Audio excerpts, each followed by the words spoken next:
There it is, down the banner. Are you fortunate enough to own one of these devices? This could be your biggest and best friend when it comes to practicing. Yes, a launch monitor gives you your yardages. Yes, it can record your practice. Brilliant, awesome, I love it all. But I've seen some of the best players in the world. Remember, tour events, 4 rounds. I've seen them struggle on the Thursday, get into the Friday after a session on their launch monitor, and then know where the face is and know how to diagnose themselves. You see all of these tiles of information come up on your launch monitor. It can be massively intimidating. You subscribe and watch my channel. I stand there and tell you about launch and spin and guide you in the right direction to get the right clubs for your game. I care about your development. Of course, I want that to happen. But this device, especially at this time of year when you're coming into the close of the season, you should be flowing, you should be playing great. If you can diagnose little problems and see the warning signs quickly, you do not need to be the greatest coach on earth in order to fix it. I'm actually going to talk about 3 tiles, but I want you to tackle them individually.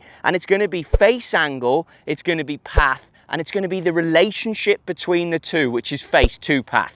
All premium launch monitors have those devices, to have those numbers out there. When you practice on the range, have 1 tile. Dustin Johnson does that. Whenever he's at a tour event, it's literally 1 piece of information. Yes, the phone on a full swing can give you all of the tiles and all of the data. Brilliant.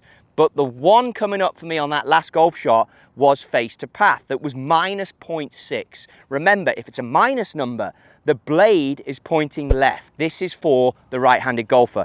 If it is a positive number, the blade is pointing right in relation to our target. Wherever the blade is pointing, the golf ball is going to start close to that line. It's going to start closer to the face angle than it is to the path. We know that from ball flight laws. You're really looking in golf to shape everything onto the target if you want to be as great as you can be, providing you have a centered strike.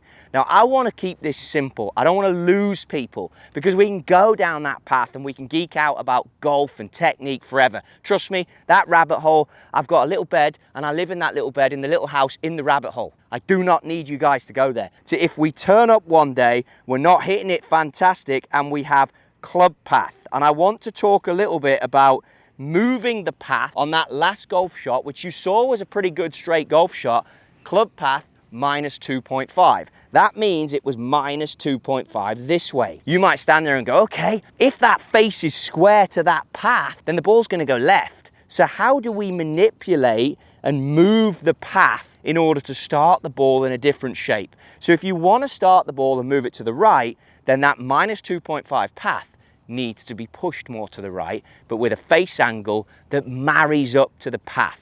Hence the importance of the 2 together, which is going to be face to path. So I've turned up on the range. I have a huge hook happening. Like so. So now you know the ball has moved left of the target. The club path is going inside. So it's 3.3 on our monitor to the right. Our face angle, as we know, because where did the ball go, has to be left of that. So it is more left than the path. And here it's minus 0.6. So how do I fix that? If the ball is moving that way, we know that the path is good because it started to the right. The face had the blade starting and drawing. So you need to work on a combination of the 2. So always when you loosen up on the range, if you're getting certain shapes, and that one was movement that way, now let's work on moving the club the other way. You've got your tour aim down. Let's get the face square and let's change the path. So I'm just going to feel like I move more to the left on this one. You can never not look at that. That shows that the path is minus 4.3 to the left, but the face to path is held because the ball, even though it started to the left, it was cutting left to right, means it was moving for the right-handed golfer left to right. So the face was held to that path to give me that shape. So when getting onto the range, when using your launch monitor and when working on these things, try to move almost like a cone. Like if I know that's 4.3 to the left, now let's try and work it. We had one before that was 3 to the right. Now let's see if I can work a neutral one and just hold the face. And what you'll start to do is you'll start to be able to calculate and think about your golf swing in numbers. So -3 on the path to the left with a face angle that remains square to that path. So again, providing you look at the 3 tiles, you have face to path, you can even throw face to path on there as your only number, which I would do for this particular drill. But understand that the relationship between the two, if you can do what I've done in the first test point, which is move your path to the left, move your path to the right, then it's a case of how do I control the face? A great tip on how to control the face is if you are backing up with the head's the heaviest part, you're gonna have to flip and release. So you hear all these videos, they talk about shallow and all these things. Effectively, the shallower you can get the golf club, if it's on whatever plane is for whatever individual, then from there, you're gonna be able to control the face just as good as Tommy Fleetwood. So keep in your spine angle. We know we can move the path, decide on what path you want. I'm gonna have slightly to the right, and then let's see if we can work the face in that angle. Great golf shot. Down the pipe. Fantastic. What does our monitor say? Face to path should be pretty good. You can call it already. It's going to be minus slightly because the ball drew, and it is. It's -1.6 face to my path that was slightly to the right. Now, little tip that we got from Nelly Corder, which is a great one if you want to work this into your game. If, as we hit on the start of this, I've very easily been able to move the path using the Tour aim, knowing that that is parallel, now moving the path and having awareness of the face. Ball will start near the face where that's pointing. That's key, hence why I like that number. I like face angle. Nelly quite rightly said to us on the golf course, what she feels if there's trouble left, she will move the ball back in the stance, so towards you guys.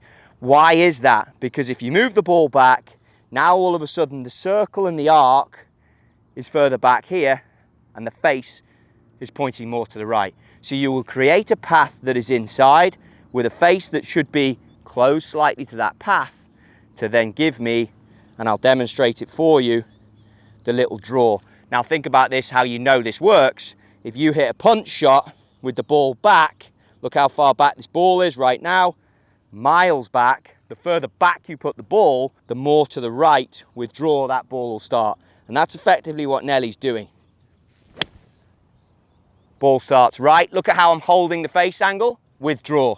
Face to path, -0.9, perfect. But if you want to play it higher, simply don't go as far back. This will start slightly right. This is the Nelly Corder 7-iron.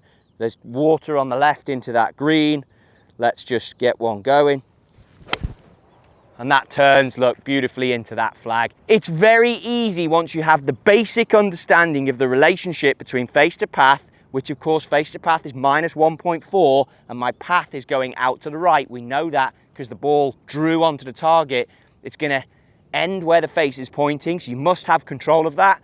I've done some tips here with Tour Striker, the ball that sits between your forearms. You can use that to control the face, providing you're not coming at this, and if you're not having success, it's because you're out here halfway down. Any golf teachers out there, P6, that gives you the path moving to the left. If you can move that and manipulate that, get the club in a better position on the way down, use the Nelly Corder drill and understand that my path has to go to the right with my face close to the path, providing you get these things and the relationship is close. If the face is closed by 5 or 6 degrees, which you can use your launch monitor to test, let's try one for you. Face is closed a lot, path's gonna go to the right, face is closed a lot. More curve, because the face to path will be significantly higher. Play around with your launch monitor, understand that, 3.5 left, and you can do the polar opposite for the fade. We want the face really open now.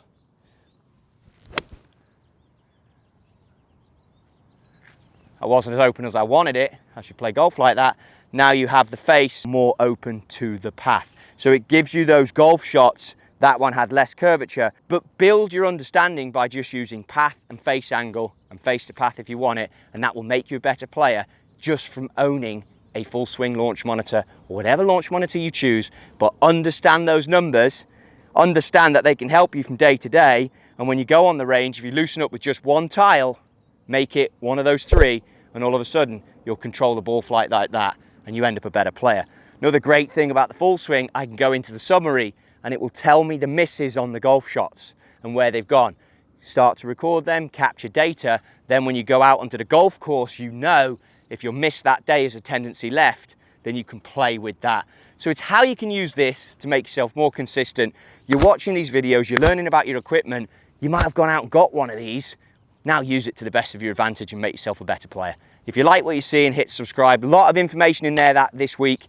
Yes, get in the comments if you've got any questions. I have plenty of videos from other people that I like that can give you the real technical stuff. Just be careful of the rabbit hole. If you start living down there, it's dangerous. It's a tough place. It might not be where you want to be.